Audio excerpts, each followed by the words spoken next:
My name is Brian Steptoe, and I'm very keen on photobooks as a way of presenting work, and my colleague Rod Fry and myself have been putting forward the idea that the RPS should be involved in setting up its first exhibition and competition on photobooks. And this is in progress, and entries will be closing at the 1st of September this year. Just to say a few words about a photo book, what it is. Essentially, it's generally agreed that it's a book with some sort of theme and purpose. It can contain work of any genre, but it has to have some sort of reason for being put together as a book. It's probably not appropriate if it's a book of just your best shots with no other link between them, and nor a illustrated book with a large amount of text and just photographs to show the story, to illustrate the story. The general aim is to encourage members to put in a book made by one of the many print-on-demand systems available, or indeed a handmade book. And the entries I'll go through here in this talk, something about the international photo book exam scene and the way in which these things are judged, what the criteria are that's generally accepted, and give you some hints on producing photo books, and generally encourage you to submit. First of all, we'll show some examples. The Cassell photo book exhibition takes place in various locations around Europe, and in 2014 it's travelling to Athens, Cologne, Dublin, Madrid, Milan, Oslo, Paris, Rome, and to Sao Paulo. The organisers are looking for first submitted dummy books, as they're called, the first construction of a book by the author for presenting to a potential publisher. So it's very much for the new entries into the photo book publishing scene. They have a jury that makes a short list and selects 50 photo books, and these then go forward for awards.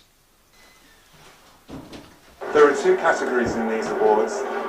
First, photo book and the photo book of the year. Photo book of the year is open to anybody and everybody. It's a category that's dominated by the traditional publishers. Photographers can be living or dead, or the work can be historic or contemporary. And then the first photo book awards is for a photographer's first book that specially sets out to recognise emerging talents in the form of a photographer or artist's first forays into the world of bookmaking. In September, the Photobook Review announced a shortlist of 30 books. Those 30 books were brought to Paris and reviewed by a jury of 5 individuals. Those included Timothy Proust from the Archive of Modern Conflict, Els Barnes from the House Marseille, Roxana Marcacci from MoMA, Thomas Seelig from the Winterthur Museum, and Britt Salveson from LACMA. The jury of 5 decided that the photo book of the year was by Anders Petersen. The book is City Diaries, and it was published by Steidl. This book was selected because they felt that it really was an amazing example of how a book can create something that is more than the sum of its parts. That all of the images are fantastic on their own, but together they really create another narrative. It's actually 3 individual books in a very nondescript cardboard case. It was designed by Gregor Olaf Nielsen from Gun Gallery, and it's really tactily beautiful. The printing is gorgeous. It's a very immersive experience. The jury deliberated and was very pleased to announce that Con Cresco by David Galliard, which is a self-published book, is the winner of the first photo book prize. As in looking at the selections for the book of the year, The jurors really paid attention to the tactility of the objects, how the decisions brought together and were able to communicate the body of work in a really excellent way. In this case, the book features small inset tipped in pages that sometimes you see, sometimes you don't see. You might open the book and think that it's just a book of pictures, but in fact there are these texts, and the texts reveal a hidden history. The jurors felt it presented an excellent document, it acted as an excellent document, and really brought all of the elements together that require excellence in a book into one package. It's actually about bunkers in Albania. Now, this is a topic that you might think, why do we want to look at a book about bunkers in Albania? The beauty of this book is it really makes you want to learn about them and to look at these pictures. And again, not just visually having the visual information, but having interviews with Albanians about Albanians' difficult past that has remained hidden. So it features these hidden elements in these tipped-in sections that really bring to life the story in a very unique way. Well, the landscape for photography publishing is changing very fast. I mean, probably everybody knows about how Amazon and the traditional booksellers, the whole field of selling books is changing, but on the book making side, there's something incredible happening in the world of photography, which 10 years ago, publishers like Aperture were the exclusive gateway to the possibility of having a book. There were 40 publishers worldwide who published maybe 400 books in total, and that constituted the photography publishing output. I mean, I'm not counting general illustrated publishing, but the photo book in the sense that we understand it.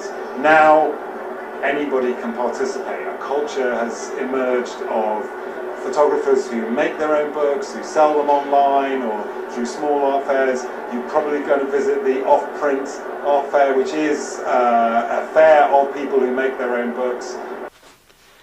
Here we have a period of juvenile prosperity by Mike Brodie, which was shortlisted in Paris Photo in 2013.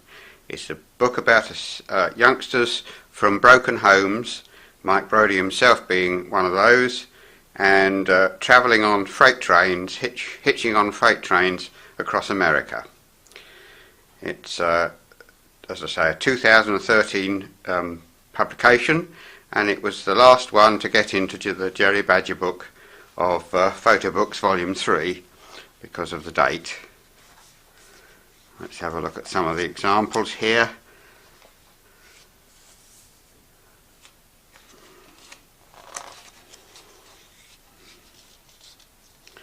Get impression of the speed of the train, climbing aboard when they're stationary, one assumes, and it covers the activities both on the train, on the trains and off the trains. They're captured by police in a few times, and generally it gives a feeling for the roughness of the life. There's both boys and girls involved, and it's pretty basic arrangement and design, single photographs, one on a page or one on each side of a spread, and plenty of white space all around them.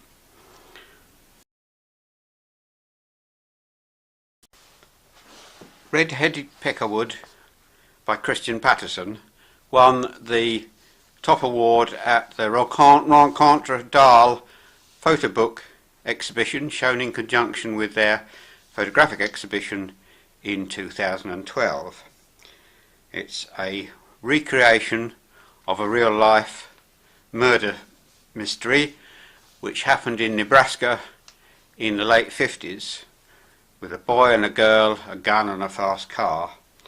And there's an insert in the book which gives the story of the real life situation, and this is recreated by Christian Patterson travelling to these locations that were involved, capturing some of the scenes that were still in existence, and photographing to try and recreate the story of life in part of the States at the time.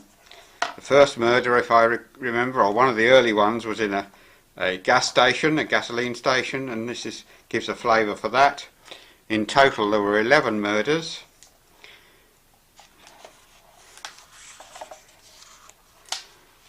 And various inserts in there, some of which are recovered documents from press or police files.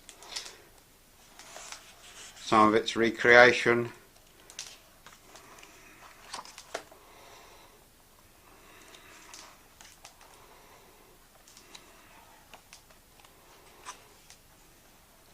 So it's a semi-factual, semi-fictional story based on the real life happenings. You can see a wide range of uses of the page. Storm clouds, shotgun blast,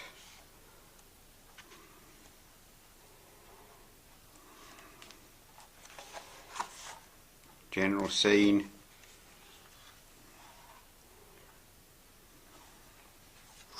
It's meant to recreate the feelings of what was going on in the world at the time in that location.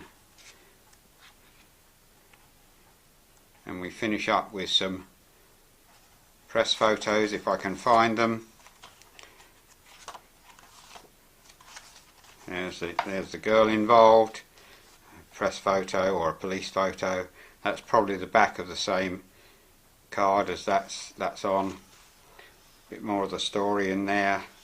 Another press photo, and you finish up with a map of where some of these things happened in a place called Lincoln.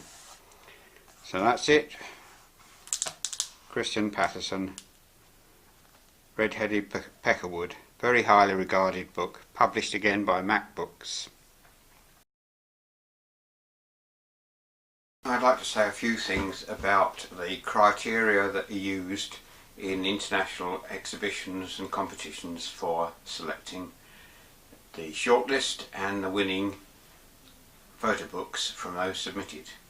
Usually these events get a few hundred, 600 to 800 typically books sent in, and there's a jury of a few people who make a shortlist from that, and then it goes forward to a different jury for final selection.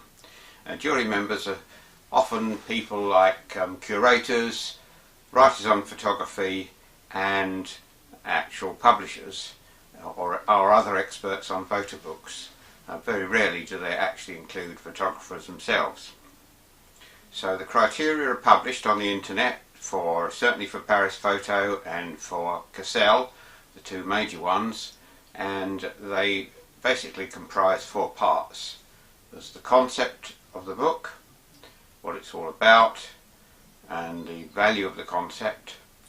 There's the photography in the book and how that relates to the concept and vice versa.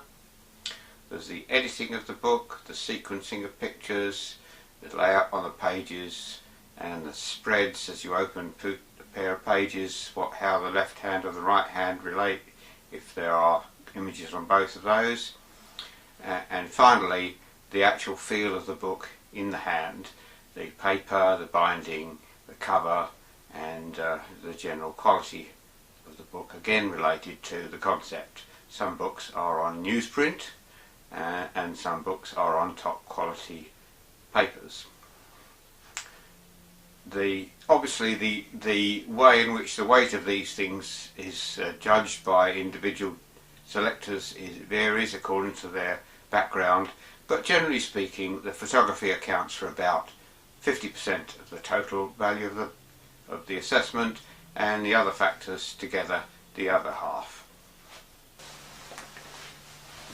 Now if we look at the winning photo books I've shown, my personal feeling is that the concept, the value of the story, the freshness of the story, whether it's something that's never been done before or something that's never been done in that particular way before, that seems to lift it from being a reasonable submission to an award-winning item. Now the RPS exhibition and competition we plan to run on similar lines. We want to be able to hold our heads high in the international field if we can move forward to that. And as our final judge selector is Jerry Badger, we want him to appreciate that we've tried hard to match those 4 criteria that I've mentioned. Obviously we'll have to cut our cloth according to the submissions we get, but that's our aspiration. Now a few words about what makes a quality photo book.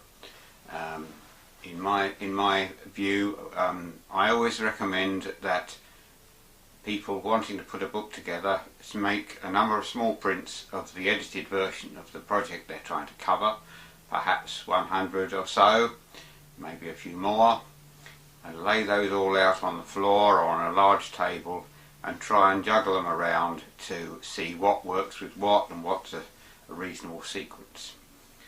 Get another opinion if you possibly can as well. So many photo books are, I think, in danger of not succeeding as well as they might because the authors rush to use online computer systems to produce the final result before they've actually done enough prior thinking about editing and sequencing. The other criteria, the other suggestions I have for improving quality of photo books are look particularly if you've got text and captions and reduce the depth of colour of those from a dead 100% black to something like 70 or 80%, and that reduces the clash between the strength of the text or caption and the strength of the picture. So there we have it. We're expecting books to be submitted using the various on-demand production systems. We're not accepting trade-produced published books, but your own personal books created using any of the available online systems, and we're very much welcoming handmade artist books, individual produced books, and we hope we see a selection of those amongst the submissions. So we wish you every success and look forward to seeing a sizable entry for our first 2014 RPS Photobook exhibition.